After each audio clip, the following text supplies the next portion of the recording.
Hey everybody, today I'm going to be taking a look at Praga Caput Regni, which is a 2020 release board game designed by Vladimir Suchy and published by Delicious Games. This one accommodates 1 to 4 players and takes about 90 minutes to play.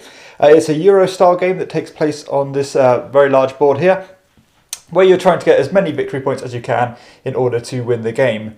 So there is quite a bit going on in this game, as you might be able to see from the look of the board. But ultimately, is all the actions you're going to take are going to be dictated by this central mechanism here on this really cool wheel system, where you are going to select an action, paying the costs associated with it, and then taking the action from there. So, as I said, this wheel is interesting because if you take tiles that are towards the beginning of the wheel, you're going to have to pay an additional cost in money. These ones become free, and then as the actions are kind of neglected, as the wheel spins and spins and spins, when it starts venturing into this area, you're going to start gaining resources for selecting these actions, such as getting points. So, as I said, if you neglect actions further and further, then they're going to become there's going to be more of an incentive to take those actions, which is something I really love, and one of my favourite things in Euro games that kind of are generally executed well, and I think this game does a great job of that. So let's talk about all the different actions you're going to take. So you've got the ability to travel down this track here, this King's Road. And when you travel down this King's Road, you are going to gain resources such as stone or money, or you can even cash in eggs to get additional bonuses such as going up your tracks. So on your personal player boards, you've got a number of different information being monitored, and 2 of which are your gold resources and your stone resources. Now, when you take that action, you can either A, choose to move up 1 on your track and get 1 of that depicted resource, so you get 1 stone, or alternatively, you can choose to take everything below your point marker on that board. So, for example, here, I would get 1, 2, 3 stone, and now a point. So as you upgrade things, you are getting more and more rewards for doing so. Eventually, when you hit this area here, you can take one of these little point tokens, like so. So say for example I took this one, and then I put it in my little slot here, which means that every time I now take that action, not only would I get all these bonuses, I'd also get an additional 2 points. And when I reach the end of the track, I also get to take one of these seals by placing a cube up here to either get points or trade in windows, which are another resource to get in-game bonuses. For example, every coin is going to give you a point or 2 points, every stone is going to give you 2 points, and so on. So there are lots of reasons why you want to go up your tracks, not only to get more resources, but also to get those bonuses. Now, all your resources are monitored by using these 2 wheels here. So as you can see, you've got the sliding scale here, and when you start gaining your resources, you're going to eventually hit one of these cubes. And when you hit these cubes, you're going to unlock further bonuses. So here, for example, I'd get this book, which makes me go up this book track. And when I go up this book track, I'm going to get the ability to unlock these new technology tiles. And these are going to give me permanent bonuses throughout the game, such as, let's take a look at them. So we've got things such as, whenever I go up this track, I get 2 points. Whenever I take that action, I get 2 points. Whenever I take that action, I get a stone and a point. So, you can really generate things a lot quicker and quicker as the game goes on. Now, alternatively, as obviously the further you got this track, you're getting better and better technologies. Eventually, when you hit the top, you're going to get a couple of points for each point you go up. But this separate track here is important because the further you go up this track means you're going to get points based on how far you're up on this track. So for now, you're going to get 1 point for every point you are up on this track. So say I ended the game here, and here I'm going to be getting 2 points times 5 for an extra 10 points. So those two tracks do tie in together nicely. And as you go all the way around here, getting more and more resources, you can unlock more things, such as getting windows or golden windows, which are important because they give you bonus actions and let you do other things. And again here, letting you go up the book track. So the player boards are really good. They're recessed and they just work really well and do a good job of monitoring everything. So let's take a look at some of the other actions you can take using this action wheel. So you've got 3 different types of tiles you can collect, such as upgrade tiles, building tiles, and also building house tiles. Now, something I should say as well, that not only are you going to get the access or gain the ability to use one of these 2 actions when you draft a tile, you also get the inner bonus here on the wheel. So you can either get coins, or you can get a stone, or pay a coin to get an egg, which are particularly valuable resources. Get windows. Well, these spots here gain you access to this special slot here, where you get slightly improved tiles. So again, you've got to be in particular locations and draft from particular spots on this action track in order to gain access to these special tiles. So let's take a look at what these tiles actually do. So with the upgrade action tile, you can choose to take any of these upgrades and place it on your player board, covering up a matching symbol. So for example here, this just shows all the actions you actually start with. And if I was to take this upgrade tile, I could put it covering an action like so, which means that whenever I take the building a house action from now on, I also gain a point. You can orientate these in any way, which can be important for a number of reasons, because you score additional points or bonuses based on these adjacencies. So for example, if I took this action again later down the road, and I end up taking this one and covering up this action, now as you can see, I match these two symbols, which would gain me a 3 stone and also another window. And so, you can get quite a lot of bonuses that way. The wall symbols, building the wall tiles are going to cost you resources. So it's going to cost you stone or gold. And that is not only going to gain you immediate bonuses, such as going up the tracks, or again, getting you books, or getting you points and coins. You're going to take the tile and you're going to build it around your action wheel here. So you could put it, let's say like this, and that's going to be important because at the end of the game, you score set collection bonuses for how many of these wall tiles you've built. But as you build more and more tiles, you can actually manage to match up these symbols here, like so, and gain these adjacency tokens like this, which correspond to this section of the board over here, which I'll talk about in a second. And finally, the other action you can take is to build houses. And the houses correspond to the bottom section of the board, where you're going to get additional bonuses and so on. So for example, again, these are going to cost you resources, again, gold or stone.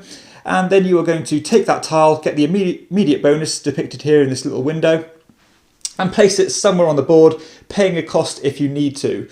So for example, for me to go here, I am going to get an additional point for doing so, but it's also going to cost me an additional coin.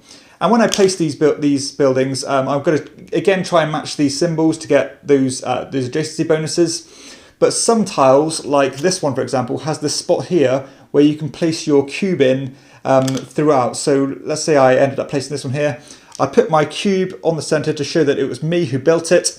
And then when these particular tiles are surrounded, whoever's got the most influence of the buildings surrounding it are going to get access to both of these rewards, and the person or players who are not in the lead are going to get access to only one of them. So again, there's quite a lot of bonuses you can get there from the buildings, and even if they aren't covered or surrounded by the end of the game, you are still going to get one half of those rewards at the end of the game. So it can make a difference even just to invest there. You can either spend 2 windows, i.e. windows in order to climb up this track here. So you're going to start here in the bottom corners of either the wall track or the kind of castle track. And for every 2 windows you cash in, you're going to end up going further and further up this track, maybe having to pay resources to jump from step to step. And as you can see, the further you get up this track, the more points you're going to get. But also, whenever you take certain buildings or certain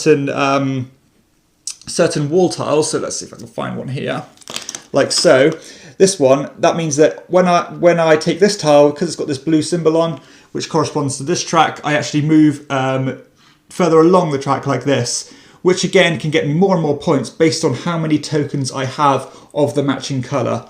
So for example, for every 1 token I get at the moment, I'm going to get 1 point, but I'm going to get more and more points based on how far along I get that track. And again, you can get one-off bonuses as you hit these different landmarks, or kind of push yourself along further if you hit these spots here. So there are, again, quite a lot of points you can get by focusing on these 2 tracks there.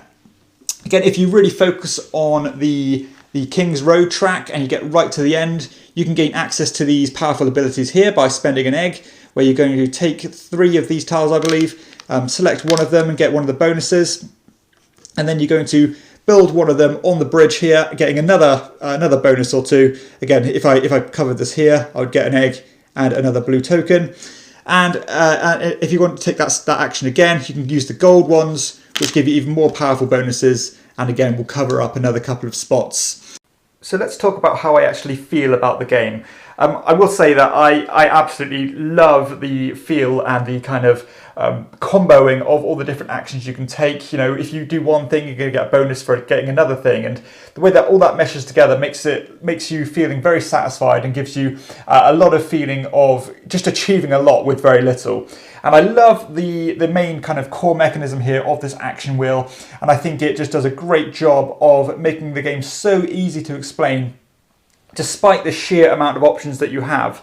And I suppose when you boil them down into individual actions, they're all pretty simple. You know, just go down the track and get resources, build one of these buildings by cashing in your resources, you know, gain a resource and go up your track, or gain all the bonuses that you've invested in, and so on. So it's actually not too bad when you do break it down individually, but when you do choose to focus on things, you can actually get quite a lot of bonuses. You know, for example, you know, contributing to the bridge, or, you know, adding resources to get up these tracks over here.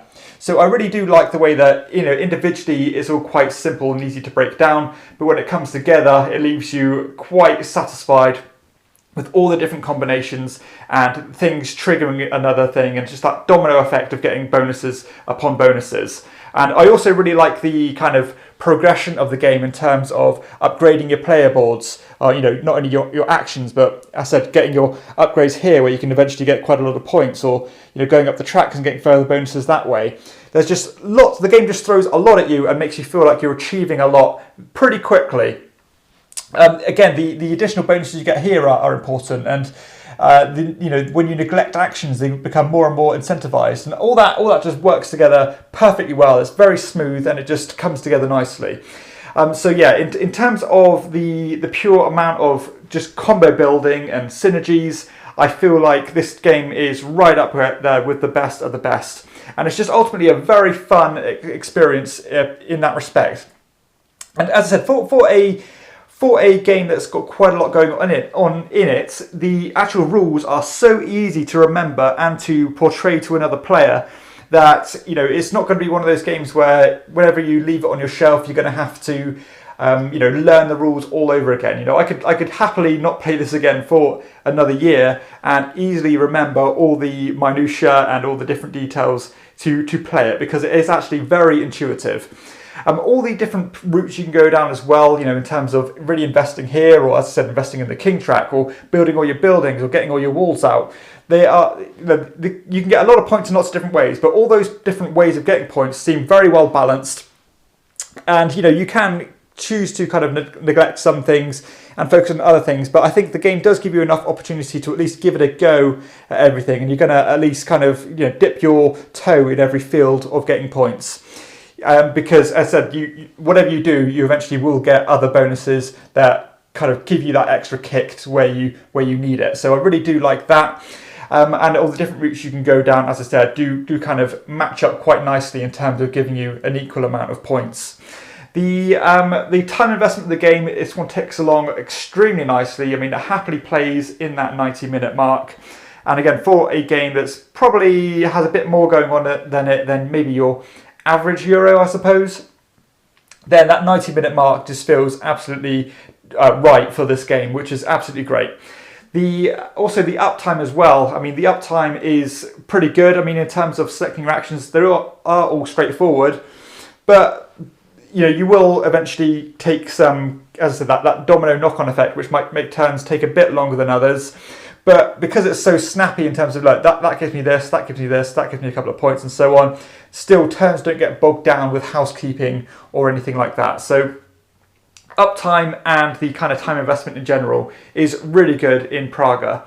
The replayability factor as well is really good, and not only because of as I said, the different strategies you can go down and things you can try.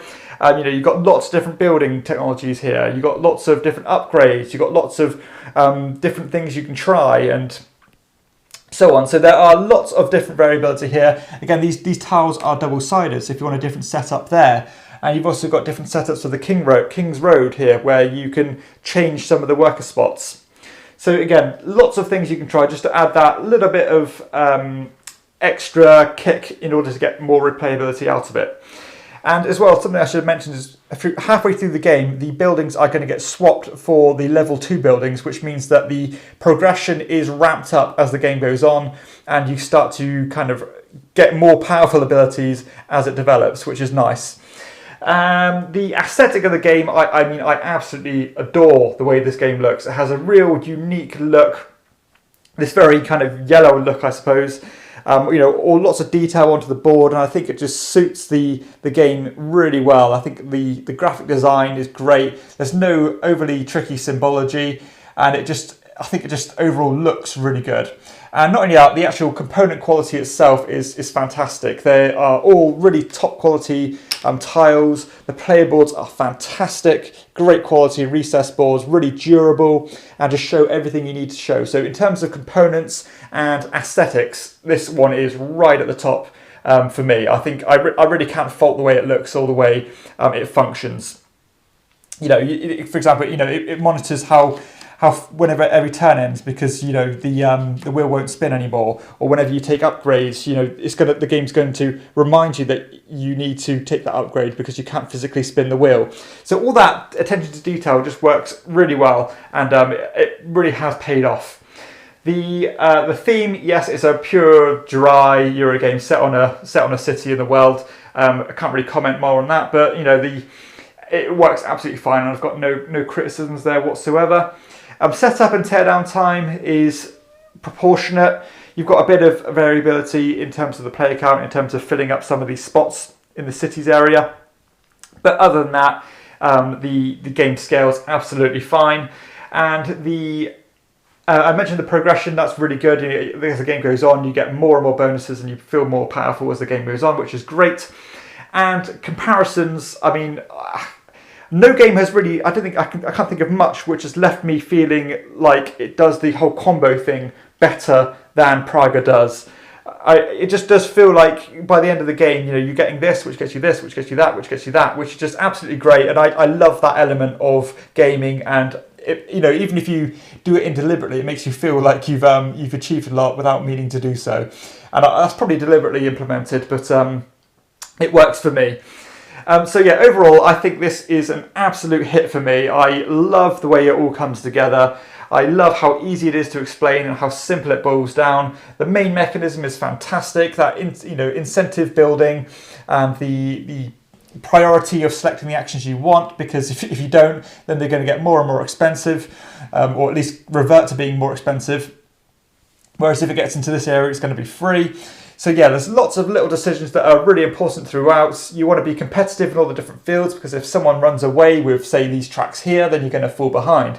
If somebody gets right to the end of the King's track and is starting to contribute to the bridge and get all these bonuses, then you're going to fall behind.